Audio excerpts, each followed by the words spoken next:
5 minutes. जी sir, वाकिफ हूं। शुक्रिया सर, बिल्कुल शुक्रिया सभापति महोदय। एक छोटी कहानी से शुरू करना चाहता हूं।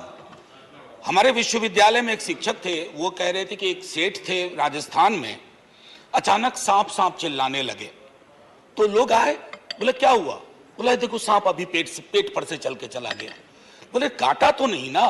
बोला नहीं काटा नहीं, रास्ता देख गया है। So when I rise Professor, today, this is my quote.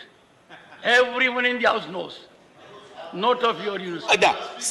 sir, ये तो मैंने कहा है. sir, Go ahead. I would want all of you to give me uninterrupted time. I'll not speak anything which is going to prick you or disturb your rhythm. What I wanted to say, sir, असल में कई वर्ष पूर्व भी देखा इस देश में, आज भी देख रहे हैं। जब बहुत बड़ी सत्ता आती है ना, तो कई ख्यालात आते हैं, कुछ अच्छे होते हैं और कुछ लगता है जिसको हम कहते हैं लोएस्ट हैंगिंग फ्रूट। मैं और मेरी कलीग, सीनियर कलीग जया जी, हम लोग बात कर रहे थे, इतने पावर का करोगे क्या? कम है क्या? इतने राज्यों में सरकार है, केंद्र में सरकार है, 303 का बहुमत है। उसके बावजूद अगर किसी निर्वाचित सरकार को लेकर के ये आपकी प्रणाली हो, कार्य प्रणाली हो, जहां की सुप्रीम को 11 मई को सुप्रीम कोर्ट का ऑब्जर्वेशन हुआ, मेरे कई कलीग कह चुके हैं। संभवतः हमारी सरकार ने सोचा होगा कि वेकेशन में जाने से पूर्व उनको कुछ ऐसा पकड़ा दो कि अवकाश में भी वो सोचते रहे इसके बारे में। तो उन्होंने 19 मई को ये ऑर्डिनेंस लेकर के आए। तो अब जजों का काम था कि इस पर लगातार सोचते रहे। सर, इससे पहले कि मोटा मोटी कुछ बिंदु पे मैं आऊं, मेरे कुछ साथी वो जिन्होंने लोकसभा में वोट किया है, most likely they will do the same here. हालांकि लोकसभा के बारे में मैं जिक्र नहीं करना चाहता था, माननीय सभापति महोदय, डाइवर्सिटी शब्द का आप बहुत जिक्र करते हैं, हम सब उसमें रिजॉइस करते हैं, हमारी प्राइड है वो। लेकिन एक मंत्री महोदया डाइवर्सिटी बोलते बोलते बोल गई कि इंडिया इज कॉम्प्लिकेटेड। सर, बचपन से लेकर आज तक इंडिया कॉम्प्लिकेटेड नहीं लगा कभी। ये रिकॉर्ड में है पार्लियामेंट के, इसलिए मेरी चिंता है। इंडिया कॉम्प्लिकेटेड नहीं है सर, बड़ा सहज स्वभाव है इंडिया का, महासागर वाला है सर, सब कुछ समा जाता है, मजहब हो, धर्म हो, जाति हो, कौम हो, कोई हो। लेकिन इसको जब तालाब बनाने की आप कोशिश करते हैं तो महासागर तालाब नहीं बनना चाहता। सब फॉर ऑल दोज फ्रेंड्स, बड़ी अच्छी अच्छी बात कही, equi distance. Sir, equi distance का मतलब होता है न्यूट्रलिटी। जब चूहे की पूंछ पे हाथी का पांव पड़ा हो तो न्यूट्रलिटी उस चूहे से पूछिए कि उसको कैसा लग रहा है। तो मैं समझता हूं, इसलिए सर एक शेर अर्ज किया है, आज बड़े शेर पढ़े गए हैं, सुधांशु जी ने पढ़ा, तो मैं भी एक अर्ज करता हूं सर। ये पड़ोस के मुल्क से आया है। तुम तकल्लुफ को भी इखलास समझते हो फराज, तुम तकल्लुफ को भी इखलास मतलब ट्रू फ्रेंडशिप, तुम तकल्लुफ को भी इखलास समझते हो फराज। दोस्त होता नहीं है हर कोई हाथ मिलाने वाला, आपकी पेश नजर है जी। तो मैं ये कहना चाह रहा था sir at a historical juncture, एक चीज और मुझे बड़ी अच्छी लगी उस दिन, हमारे माननीय गृह मंत्री जी ने जवाहरलाल नेहरू जी को कोट किया। एक पल को मुझको लगा कि इस शांतिवन में अस्थियां कसमसा गई होंगी। ये हुआ क्या?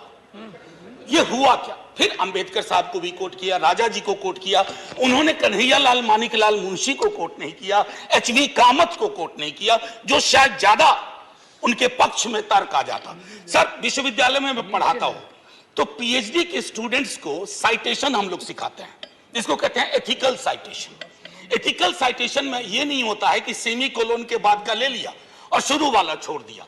उदाहरण के लिए कहता हूं कि आज तक इस दुनिया में सबको लगता है इस देश में कि मार्क्स ने कहा था कि धर्म अफीम है, religion is the opium for masses.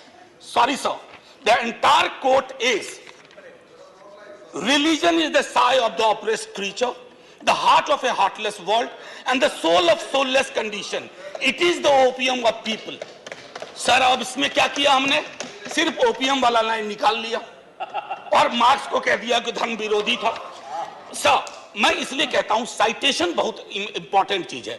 बहरहाल जवाहरलाल जी की अस्थियों को मजा आया होगा, जहां तक मुझको लगता है शांतिवन में।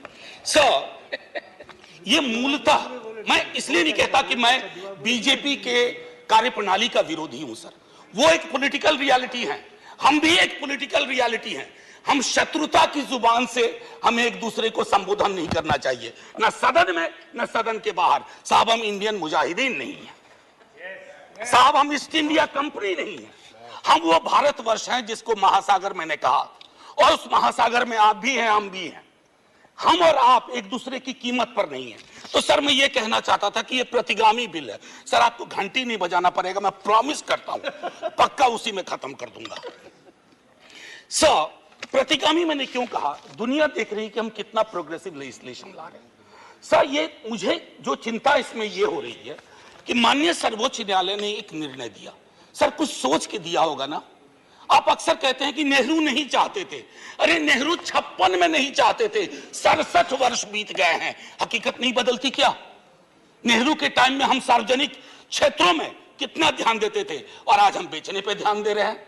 ये फर्क आया है ना सर, चूंकि ये फर्क आया है तो हर हकीकत में फर्क होता है। 56 की दिल्ली और आज की दिल्ली वही नहीं है सर। सर मैं तो अरविंद केजरीवाल जी का बिल ही नहीं मानता हूं, दिल्ली गवर्नमेंट का बिल ही नहीं मानता हूं।